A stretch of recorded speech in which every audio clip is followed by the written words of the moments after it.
Ready Player One is directed by Steven Spielberg and stars Ty Sheridan. A giant video game adventure filled with references to my favorite stuff, directed by a legend.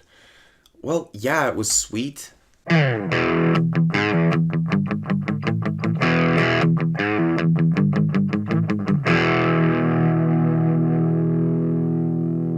Ready Player One is about the Oasis. It's a virtual reality world that acts for some as a game, but most as an escape. For the future in this world, it's not great. Steven Spielberg's pretty much the man. He's done everything from children's adventures to horror, and he flexes his understanding of genre brilliantly in this movie. Ready Player One is just filled with references. It has tons of action, great music, a bunch of characters, basically two main plots, and Steven Spielberg handles it like a pro. Because he is one. There's this really long developing shot right away in the beginning of the movie, and it basically is telling you, yeah, you're in for a treat. Ty Sheridan plays Wade Watts, and honestly, he did okay, but the character felt a little bit hollow to me. The way the movie works is every character kind of has a secondary character within the Oasis, and you feel a connection to those characters a lot more naturally because we spend a lot more time with them. This makes me feel like Ty Sheridan would be a great voice actor, but whenever he was just on screen physically, I didn't feel any connection at all. A lot of characters in the movie also felt like they were relied on for emotional moments, but weren't really developed.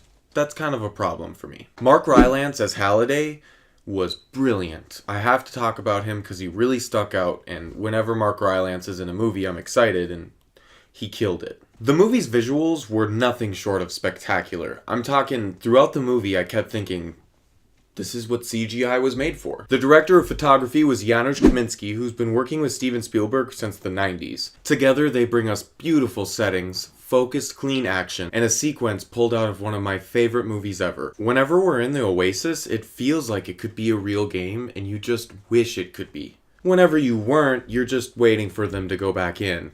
The setting of the real world honestly wasn't very well established to me. I just didn't really like it. The movie was written by Zach Penn, who's done a lot of work on superhero movies and children's adventures. He did Inspector Gadget, he did X2, and The Incredible Hulk. I guess when he wrote the script for the movie, he actually had a lot of help from the author of the book, Ernest Cline. Honestly, I haven't read the book personally, but the movie did feel kind of like it was adapted, and not in a great way. I didn't really get enough time with any single character to connect with one fully, but the story was definitely too long to push any further. I also didn't really feel any connection to the drama in the movie. There was a lot of time that I felt was wasted on a kind of empty love plot, and it just made a really great build-up to a kind of disappointing ending for me. The music was put together by Alan Silvestri, who has done a ton of work. I'm talking everything from Back to the Future to Avengers Infinity War.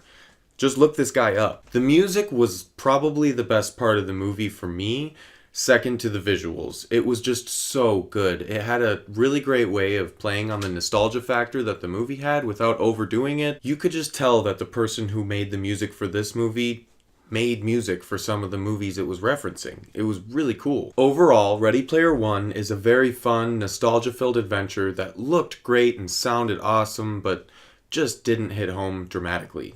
I give Ready Player One a 7 out of 10.